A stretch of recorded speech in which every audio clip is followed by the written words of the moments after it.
નથી, કારણ કે અનેક જગ્યાએ આ પ્રકારની હાલત છે। ભ્રષ્ટાચારીઓના પાપને કારણે રાજ્યમાં વધુ એક આ બ્રિજ તૂટી પડ્યો છે અને જેને કારણે હવે લોકો મોતને ભેટી રહ્યા છે। આણંદ વડોદરાને જોડતો આ બ્રિજ અચાનક તૂટી પડવાને કારણે અત્યાર સુધી 3 લોકોના મૃત્યુ થયા હોવાની પુષ્ટિ થઈ રહી છે। તો જ પ્રકારે એક બાદ એક ગુજરાતમાં આવી હોનારતો જોવા મળી રહી છે। ગુજરાતના હજી પણ ઘણા એવા બધા બ્રિજ છે કે જે જર્જરિત હાલતમાં જોવા મળી રહ્યા હોય। ચોમાસા બાદ જે પરિસ્થિતિ અહીંયા વરસાદ બાદની જે પરિસ્થિતિ સર્જાઈ છે તે પણ ખૂબ જ ખરાબ હાલતમાં જોવા મળી રહી છે, કારણ કે અનેક બ્રિજ પર ખાડાઓનું સામ્રાજ્ય જોવા મળી રહ્યું છે। સંવાદદાતા માનુ ચાવડા ઘટના સ્થળેથી વધુ વિગતો સાથે લાઈવ જોડાયા છે। માનુ, જે પ્રકારે આ મોટી હોનારત જોવા મળી રહી છે અહીંયા અત્યારની શું પરિસ્થિતિ જોવા મળી રહી છે? રેસ્ક્યુ ઓપરેશન ચાલી રહ્યું છે, એનડીઆરએફની ટીમ ત્યાં પહોંચી હશે?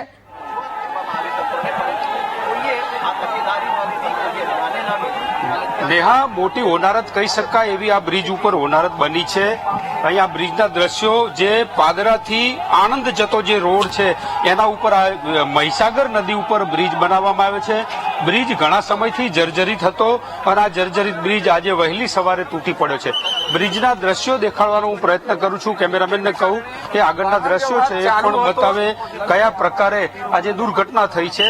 આ દ્રશ્યો આપ જોઈ રહ્યા છો કે જે બ્રિજનો ભાગ તૂટી પડ્યો છે એ અહીંયા એક ટ્રક પણ અત્યારે ત્યાં લટકી રહી છે। અન્ય વાહનો વહેલી સવારે એટલે કે લોકો આણંદ અથવા તો ફેક્ટરીએ જતા હતા એ વખતની આ ઘટના બની છે।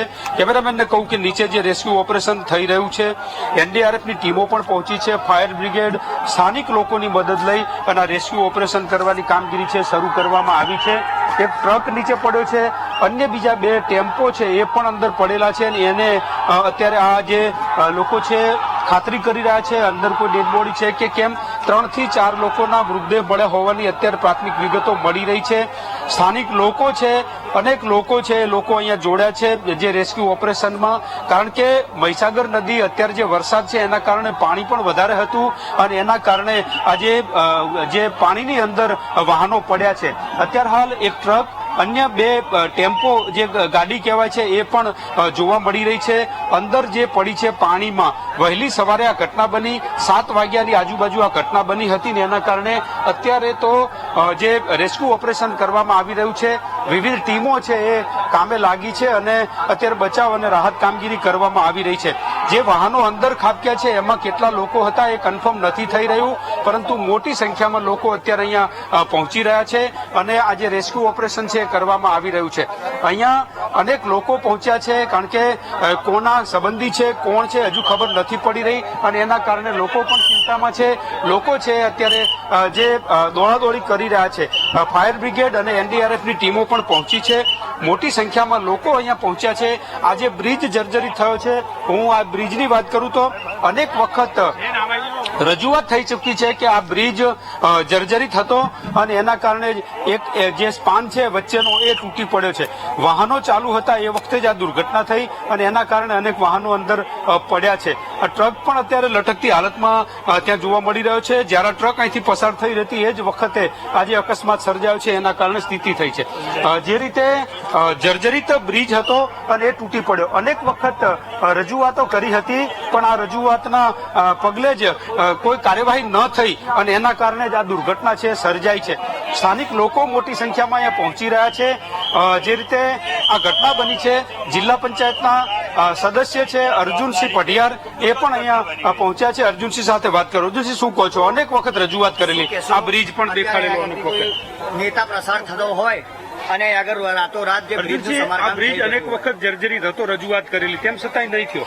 આ બ્રિજ મધ્ય ગુજરાતને જોડતો બ્રિજ છે। 2020 થી પૂર્વ ધારાસભ્ય શ્રી જસપાલસિંહ વખતો વખત સરકારના તમામ વિભાગોમાં 2020 થી રજૂઆત કરી હતી। આ 2025 5 વર્ષ થઈ ગયા અને એવું પણ કહેતા હતા કે આ બ્રિજ ઉપર વાહન વ્યવહાર ચલવું જોખમકારક છે, તમે આ બ્રિજને સત્વરે રિપેરિંગ કરો। તો રિપેરિંગ કરવાની વાત આવે એટલે માત્ર ખાડા પૂરે નીચેનું જે સ્ટ્રક્ચર છે એ સ્ટ્રક્ચર રિપેરિંગ રિપેરિંગ ના કર્યું અને આજે બનાવ બની ગયો. જો સરકારે તે જ વખતે આ નીચેનું સ્ટ્રક્ચર રિપેર કર્યું હોત તો આ દુઃખદ ઘટના ના બની હોત. એટલે આ જે કઈ બનાવ બન્યો છે એની માત્ર ને માત્ર જવાબદારી સરકારની છે અને એને લાગતા વળગતા અધિકારીઓની છે. એમને તે સમયે જો ધ્યાન રાખ્યું હોત તો આ દુઃખદ ઘટના ના બની હોત. આજે આ સરકારના રાજમાં આવી ઘટનાઓ દર 6 મહિને તમને જોવા મળશે. એ હરની બોટકાંડ હોય કે મોરબી કાંડ હોય, આ મહીસાગર બ્રિજ કાંડ હોય. એટલે આ સરકારને આવી ઘટનાઓ બને એની પરથી કઈ શીખ લઈને ભવિષ્યમાં આવો બનાવ ક્યારેય ના બને એવી ચોક્કસની કામગીરી કરવી પડે. અર્જુનજી, એક સવાલ એ થઈ રહ્યો છે, અત્યારે કેટલા લોકો, કઈ વિગત મળી છે કેટલા લોકો હતા, કોણ લોકો? અત્યારે 6-7 બોડી કાઢી છે, એમાં 6 જણના કે મૃત્યુ થયા છે અને એક ભાઈની કઈક સારવાર હેઠળ વાત ચાલે છે. અને અગાઉ હવે એની તપાસ થશે, એમાં શું નીકળશે એ વાત ત્યારે જ ખબર પડશે જયારે પૂરી તપાસ થશે ત્યારે. પૂરી તપાસ થશે ત્યારે ખબર પડશે. જે રીતે ઘટના બની છે, બ્રિજ જર્જરિત હતો ને એના કારણે આ દુર્ઘટના સર્જાઈ છે એવી પણ એક વિગતો મળી રહી છે. આ બ્રિજ જર્જરિત હતો. આ એના દ્રશ્યો આપ જુઓ. કેમેરામેનને કહું કે હું આ દ્રશ્યો દેખાડે. આ પેરાફીટ છે, તૂટી પડી છે. અનેક વખત રજૂઆત કરવામાં આવી હતી કે આ બ્રિજને રિપેર કરવામાં આવે. બ્રિજ જર્જરિત છે, એના સ્પષ્ટ રીતે દ્રશ્યો છે દેખાઈ રહ્યા છે. પરંતુ જે કામગીરી નહીં કરી, તંત્રએ કામગીરી ન કરી અને એના કારણે જ આજે સ્થિતિ સર્જાઈ છે. જે અનેક વખત રજૂઆત થઈ હતી કે બ્રિજ જર્જરિત છે અને રિપેરિંગ કરવામાં આવે. બ્રિજ જર્જરિત હતો તેમ છતાંય રિપેરિંગ ન થયો અને એના કારણે જ આ સ્થિતિ સર્જાઈ છે. ફરીવાર કેમેરામેનને કહું, રેસ્ક્યુ ઓપરેશન જ્યાં ચાલી રહ્યું છે એના દ્રશ્યો પણ બતાવવાનો પ્રયત્ન કરીએ કે આ જે આખું રેસ્ક્યુ ઓપરેશન અત્યારે હાથ ધરવામાં આવ્યું છે. અને અહીંથી આ દ્રશ્યો આપ જોઈ રહ્યા છો કે જે રીતે રેસ્ક્યુ ઓપરેશન કરવામાં આવી રહ્યું છે. અત્યારે હાલ જે ટેમ્પો છે એ પણ એક ખેંચી અને બહાર કાઢવામાં આવ્યો છે. આ જે નાનું જે વાહન છે લોકોને લઈ જનારું, એ વાહનની અંદર કેટલા લોકો છે એની શોધખોળ પણ કરવામાં આવી રહી છે. સ્થાનિક લોકો અત્યારે અહીંયા તંત્રની મદદે લાગ્યા છે. આજે આખું ટેમ્પો છે એને પણ બહાર કાઢવામાં આવ્યું છે. ટેમ્પો ટેક્સ કહી શકાય એવું આ નાનું વાહન છે જે મુસાફરો વહન કરતું હોય છે. વહેલી સવારે ઘણા બધા લોકો, યુવાનો છે, એ ફેક્ટરીઓમાં કામે જતા હોય છે. એટલે સ્વાભાવિક છે કે એમને લઈને આ જતું હોય એવું વાહન છે અને એને અત્યારે ખેંચીને બહાર કાઢવામાં આવ્યું છે.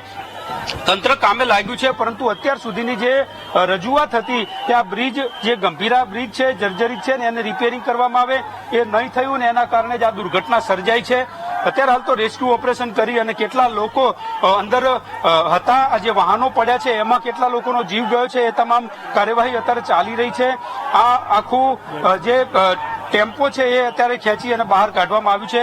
ઇકો વાન છે એને બહાર કાઢી અને અત્યારે જે અંદર લોકો ફસાયેલા છે, આ બહુ જ કરુણ ઘટના છે. કારણ કે અનેક લોકો અંદર ફસાયેલા છે, પાણીમાં વાહનો પડ્યા અને અંદર દબાઈ અને લોકો મૃત્યુ પામ્યા છે. અત્યારે હાલ જિલ્લા પંચાયતના સદસ્ય કહી રહ્યા છે કે 6 થી 7 લોકો ની ડેડ બોડી કાઢવામાં આવી છે. પરંતુ જેમ જેમ વાહનો બહાર નીકળશે તેમ સાચી વિગત ખબર પડશે કેટલા લોકો અંદર ફસાયેલા હતા, કેટલા લોકો અંદર ભોગ બન્યા છે. સ્થાનિક લોકો અત્યારે તો આજે જે બચાવ અને રાહત કામગીરી છે કરી રહ્યા છે અને ગંભીર પ્રકારની આજે એક અકસ્માત છે એ જોવા મળી રહ્યો છે. એક નાનું બાળક છે એને પણ અત્યારે બહાર કાઢવામાં આવ્યું છે. આંકડો ન કહી શકાય એટલી અત્યારે આ સંખ્યામાં લોકો મૃત્યુ પામ્યા હોય એવી શક્યતા છે. અત્યારે હાલ તો વાહનો બહાર કાઢી અને તંત્ર રાહત અને બચાવ કામગીરી કરી રહ્યું છે. જ્યારે સાચો આંકડો ઓફિશિયલી સરકાર આપશે ત્યારે ખબર પડે. પરંતુ આજે વાહનો એક પછી એક ખેંચી અને લોકો બહાર કાઢી રહ્યા છે. એનડીઆરએફ, ફાયર બ્રિગેડ તમામ ટીમો કામે લાગી છે.